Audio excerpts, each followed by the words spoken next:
And Andy, we'll ask you to make some opening comments, maybe talk a little bit about the past few days of being in Indy, what you've been doing, and maybe looking forward to your upcoming game.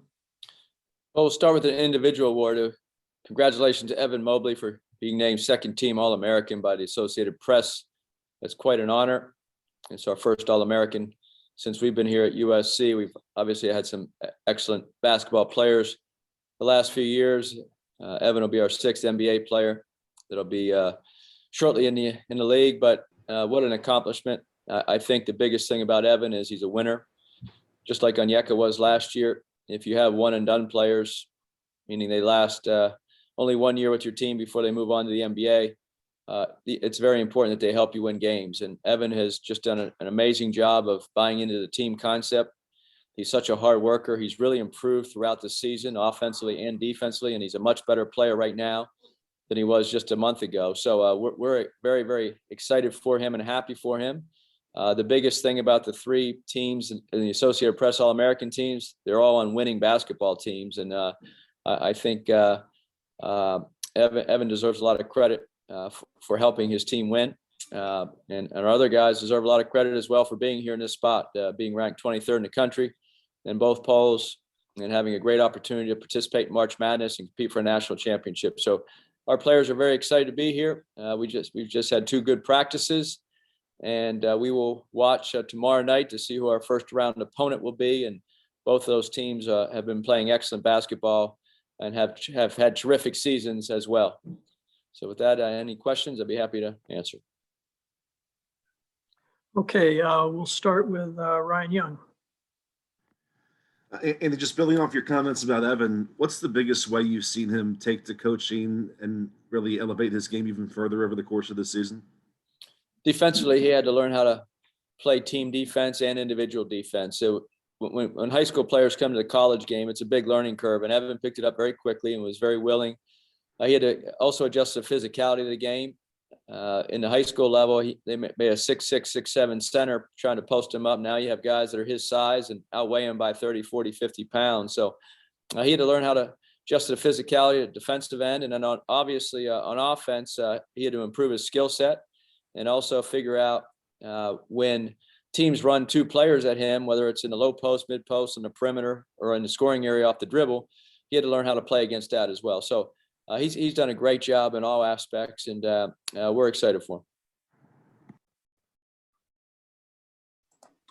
him. Ryan Kirchie, I know you had a question.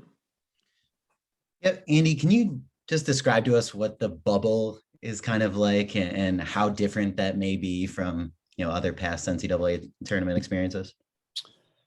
Generally, you fly in a couple of days before your first game, and you have a practice or two, and you're able to go get some fresh air, interact with your family, your friends, your fans, and your supporters. A lot of USC people would normally be here if not for the pandemic. I think we do have some season ticket holders coming in here tomorrow, and as well as some family. But here's an example. My family flies in tomorrow, and I would not be able to see them. So they'll be in a different hotel, have no interaction with them other than to wave to my wife and three children in the stands. So part of the fun, one of the fun parts about March Madness is I really enjoy watching the family members of the staff get on the plane, the charter plane from Los Angeles, and fly out with the team and be part of our program for a few days in a very special time of year.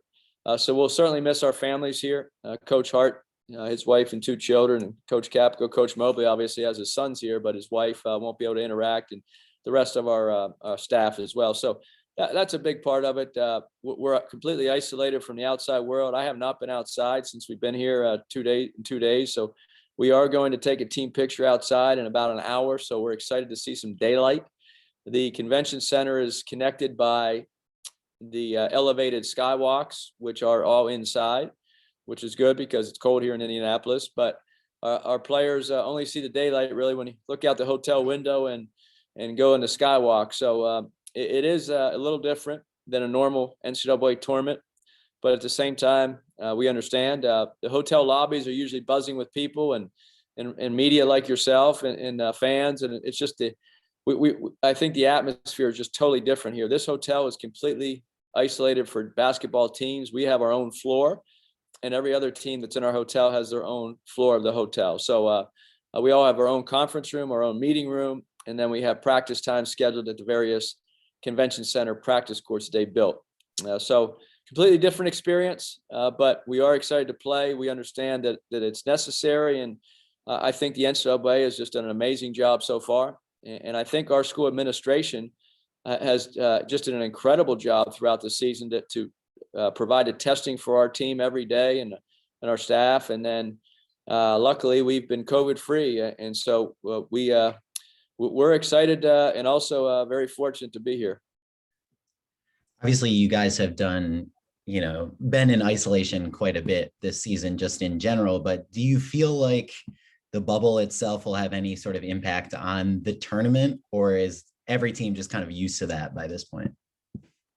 Well, one of our players made a comment in practice today that he didn't have his legs, and Coach Hart immediately stopped and said, what do you mean? You've been laying around a hotel for a couple of days. We can't use excuses like that. And so we expect to be ready to play on Saturday. All the teams are in a similar situation. If you can't get excited and aren't ready, then that's on you as a competitor. But our players have been great about that all season, and we expect them to be just pumped up to play on Saturday afternoon. Okay, reminder to raise your hand if you have a question. We'll go next to Matt Reebok. Hey, Coach. Matt Reebok, NJ Hoopers. What are your expectations for Taj Edey during this tournament, and how can he help your team compete against some tough opponents? Taj, our second leading scorer, and he is a huge part of our offense and defense. So we need Taj to play at a high level for us to win one game, let alone any other games. And we're only focused on our first game. So Taj has played very good basketball the entire season, and we just need him to be consistent in that lead guard role and make shots for us. So we do struggle at times when our three-point shooting goes into hibernation for a half or for 3/4 of a game or sometimes an entire game. But we need our three-point shooting and our perimeter play to be very strong to help us win games. Thank you. Tim Booth.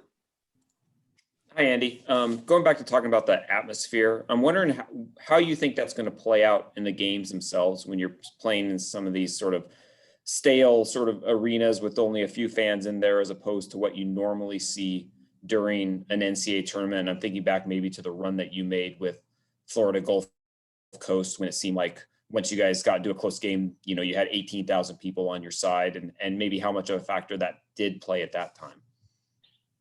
Well, I think part of March Madness is the excitement of the stadium or arenas. You go back to the Florida Gulf Coast as an underdog, you have the entire arena or fan base that's there for rooting for other teams turn on your side if you're the underdog, because they'd like to see upsets.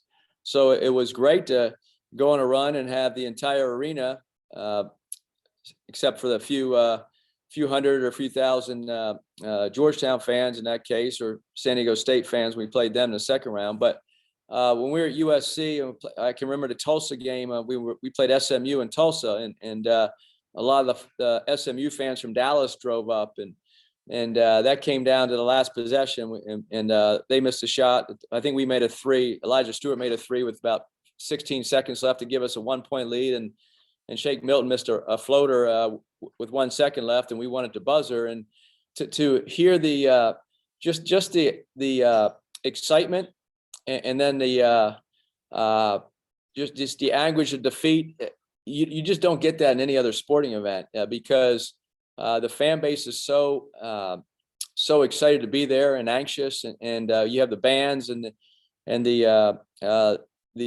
fan bases. Some travel more than others. So in that case, SMU had about 9,000 or 10,000 fans there, and we had about 200. So we were really an underdog again, even though we had a good team. But I think that's a special part of March Madness to actually be in the arenas, because I coached in the NBA for a few years, and you just don't get that level of excitement in the NBA or in a normal college basketball game, even though some home arenas are exciting. Like when we play UCLA at home, and or on the road in a rivalry game. That's exciting. But the NCAA is just a totally different. The tournament's just a totally different experience from a fan's perspective, and the players and coaches. You notice that, and I think that's what is really special about March Madness. Okay, let's go to Ryan Young. We talked the other day about having to prepare for two teams. What's that process been? How many games have you watched from each of those teams just to kind of get a sense for them? Well, Wichita State and Drake, they've had incredible seasons. Drake was undefeated for the longest time, and Wichita State won the American Conference. They are both excellent basketball teams, and they're different. It'll be a very interesting game tomorrow. We will watch, and but they're very. It'll be a challenging, very challenging game for us, no matter who wins on Thursday night. We respect them tremendously, and what Coach Brown has done in his first season as a head coach is we're really happy for him to have the success to win the American his first year as a head coach, and then Coach DeVries in his second year at Drake or third year at Drake, but the last. To go undefeated as long as they did and to compete at that level and make the tournament as an at-large team just shows you how great a season they've had. So we're expecting it'll be a big challenge for us on Saturday, no matter who we play, and we'll watch anxiously on Thursday to see who wins. Ryan Karchi, we'll go back to you. Andy, I know you talked before about how this team has very minimal experience in the postseason. In a setup like this, where there are no crowds and it's kind of a different atmosphere, do you feel like maybe that lack of experience might not matter as much as it would have in other seasons? Well, I think we're used to playing with no fans, but it was before we played Utah in the Pac-12 championship last week. We realized as a staff that none of our players had ever played in the Pac-12 championship before, or the tournament. So we had to kind of go around the room again, because it's hard to believe that none of our players had ever played in the Pac-12 tournament. And only one of our players has played in the NCAA tournament. That's Chavez Goodwin. He played on that Wofford team 2 years ago. I think they beat Seton Hall and then lost to Kentucky. So our entire team has a severe lack of tournament experience. But I think as a basketball player, you adjust pretty quickly. And I think our guys are just really excited for this opportunity. And so I don't think the moment is too big for our team. I think we're very confident. And I think our players are more excited. And there's no, they know what's at stake.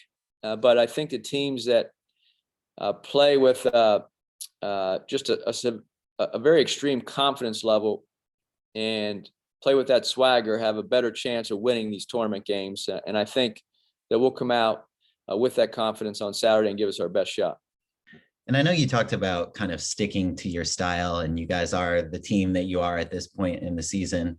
How difficult is that in a tournament setting where there are teams that play a very different style that will specifically try to take you out of kind of the style that you're used to? Well, you have to do what you do well at this point of the season. We have strengths and every other team has strengths. And that's why you're here in the NCAA tournament, because your strengths gave you enough wins in the season to be invited here. So we will continue to use our strengths. You all also have to make adjustments to guard the other team. I think both Wichita and Drake present challenges with us. We have a size advantage on the interior, but they have some advantages in different positions. And we have to, that's the great thing about the NCAA tournament. You play teams that you're not familiar with. As I stated before, you guys asked me 15 minutes after the selection show the other day about the teams. And unfortunately, I had not had the opportunity to watch Wichita State or Drake on television or scout them throughout the season. So now that I have for 2 days, they're just as good as I thought they would be. They're really good basketball teams. And so we will play to our strengths, and you guys know what they are. So we're hoping that with some of the adjustments that we can make during the game, it will be enough to help us win. Okay, we'll take a couple more questions for Andy, and then we'll move over to Evan. First question from Keeley. Hey, Evan, now that your team has tournament experience under their belt, did they learn anything from the Pac-12 tournament? This is Andy, not Evan, but sorry. Say And that. yeah, Okay. You asking me that question? yes. Okay. Yeah, it was nice to play 2 games in a Pac-12 tournament. We wish it would have been 3, but it was 2. And I think that does help you prepare for this. You're on a neutral site, a big arena with limited fans. However, I think there's 25% capacity. And I don't know what that means in these arenas, but we're assuming there will be a lot more fans at the NCAA games than has been in a regular season or in the Pac-12 tournament. But it is nice to play, get some tournament experience because Keely, as I stated, we had no tournament experience prior to Las Vegas last week. We'll take a last question from Mark Culkin. Hey, Coach, going back to the point you were just mentioning about playing with confidence and, playing with swagger when you're in the tournament. As a team, did you guys get to watch the replay of the 20th anniversary Sweet 16 between USC and Kentucky to kind of maybe press that point home? Because that team really played with a lot of confidence and swagger. We have not had the opportunity. We've been so busy here with practice and shoot around and film sessions, video sessions, et cetera, and media. We if we have a chance, we'll watch it. If not, we'll try to make our own history here. But that team was a special team at USC. It was just tremendous players. And you're right, they did play. In fact, I know a lot of those guys personally now. And Desmond Farmer's here with us today as a graduate assistant. I believe he was a freshman on that team. And so it's great to have a representative of that great USC Trojan team here with us as we prepare. And Desmond's been a great addition to our program as a graduate assistant because he gives our players great experience. He speaks from experience, and what a great team that was. So we're happy to have Desmond, and congratulations to that team 20 years later. That was a really special group. Okay, Andy, appreciate you taking the time to join us. Wish you the best of luck on Saturday and moving forward. And we'll excuse you and we'll bring on Evan. Okay, Mobley. Evan will be here in a second. Thank you. Thank you.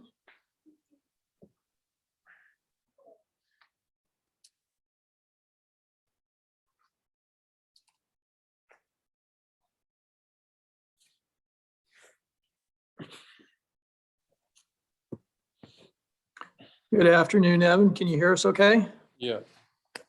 Good. Well, thanks for joining us. We've got a group of media here. What we'll do is we'll just maybe ask you to make an opening comment about how things have been so far in Indy, expectations for the tournament, and then we'll take some questions. So media, raise your hand if you have a question. Evan, a couple quick thoughts. It's been great so far. Just really been in a hotel, practicing, shoot arounds, film, all that. They got good food, everything. So it's just a great experience so far. Okay, we'll take some questions. Ryan Young. Evan, as you look back on this season, how has it kind of matched up to what you thought it might be, or has anything surprised you about going through this first year of college basketball? We've had a good season, great season so far. I feel like a lot of wins. I think this is one of our best seasons that USC's have ever had. So I'm glad with where we're at so far, and we're just trying to keep it going and continue winning. How about personally, do you feel the spotlight on you this week as one of the biggest names in this tournament? Yeah, definitely. Been a lot of media and stuff lately, so I feel the spotlight on me a lot, but I'm just trying to stay focused and stay ready for the games. Okay, we'll go to Ryan Karchi. Evan, just in general, what has the bubble experience been like for you guys so far? It's been great. We have to do things a little differently. Can't really go anywhere by ourselves. We gotta let people know what we're doing. But it's a great experience so far. I would like it to be like normal, like in the past years, but it is how it is with coronavirus and everything. But it's great so far. And for you, I know a lot of this season, people have talked about you being more aggressive, and that's kind of been something they've looked at in terms of your NBA prospects. For you, is that something that coaches or people have had to remind you of over the course of playing basketball that, maybe you were preconditioned to make the extra pass, whereas they might have needed you to score against two guys? Has that been kind of a common refrain throughout you playing basketball? I feel like, yeah, I'm a more pass first kind of guy, kind of player. Um, I feel like I'm a pretty good passer and overall, but yeah, I feel like I got to be aggressive to help my team win in these next few games. Does sometimes that maybe is that kind of unnatural at times to Uh, go through multiple guys or instead of making that extra pass? I don't feel like it's unnatural, but I feel like I usually make the right plays, and when two people are on me, I feel like the right plays to pass the ball. But a lot of the times they need me to be aggressive, so that's what I'm gonna try to do. Okay, Adam Grossbard, you're up. Evan, when you just look at the film of these two teams that you're preparing for, what stands out to you? We haven't really. I'm about to watch them play tomorrow, Thursday. I haven't really seen too much of them, so I'm really gonna study and see how they play, their play style, and all that. But we're just gonna stick to the plan, stick to how we play, and play to our strengths. And since players have arrived in Indianapolis, there's been a bit of like social media hashtags and movements just about player empowerment, especially in light of trying to add NIL to college athletics. Like, what are your thoughts on that? I feel like players, yeah, they need some. I don't know. I would just say that. I don't know. I'm just gonna not really speak on that for right now. Okay, let's go to Tim Booth. Hi, Evan. I'm wondering when you watched the NCAA tournament in the past, kind of what you thought about it as you were watching it as a kid from afar and being a part of it. But as you mentioned earlier, it's not like the true NCAA experience. Is that disappointing at all for you? Yeah, a little bit. I would like to have like the real NBA or NCAA experience, especially like with all the fans in the arena and stuff like that. But it is what it is, and I'm just gonna enjoy what I have so far. Matt Reebok. Hey, Evan, Matt Reebok, NJ Hoopers. Talk about your lead guard, Taj Edey, and what he's done to help you improve your game throughout the course of the season. Taj Edey, he's a great player. Every time he has a great game, we usually have a great game as a team. So we're going to need him big time in these next few games, just as much as the team needs everyone else. So anytime he's shooting well, going to the basket, getting a lot of points, it frees up everyone else, especially me, because they can't just focus on me. They have other players that they have to focus on. So it's going to help a lot with him being aggressive and having good games. Ryan Karchi. Evan, in which areas do you feel like you improved most over the course of this season? I feel like I improved my shooting a lot more. In the beginning of the season, where a lot of my points came from like dunks or layups, and gradually throughout the season, I'm shooting a lot more mid ranges and threes. So, because I feel like the teams are playing to my strengths a little bit and packing the paint, so I can't just get layups and dunks. So I have to adapt, and I feel like that's where I adapted. Do you feel like that's the offense more changing to adapt to you, or is that you just kind of becoming better as a jump shooter? I think it's both. Coach Andy Enfield, he's done a great job of adapting to how teams have played us and stuff. And I feel like I've done a good job as well, trying to adapt to teams on how they play me. Back to Ryan Young. Evan, what did the second team All-America honor mean to you? It's great that I got that award. A lot of players don't get that opportunity to get that award, and like it's just great that I was named second team, because only a few players in the whole entire college basketball get named that, so it's great. Have you taken any time to think about just the mark you've left in this one quick season? No, not yet, because we're still playing, so probably after season I'm probably gonna really like look back and really take it all in. Thanks. Okay, Evan, I don't see any more questions. We appreciate you joining us today. Wish you the best of luck in the tournament. And media, thank you for joining us. There's a reminder to you, if you are wanting to cover the tournament virtually, the NCAA does have a digital media hub, can be accessed by going to ncaa.veritone, veritone.com, and you can register to gain access where you can get access to press conferences, photos, etc. So with that, we thank you for being here, and we'll sign off. All right, thank you.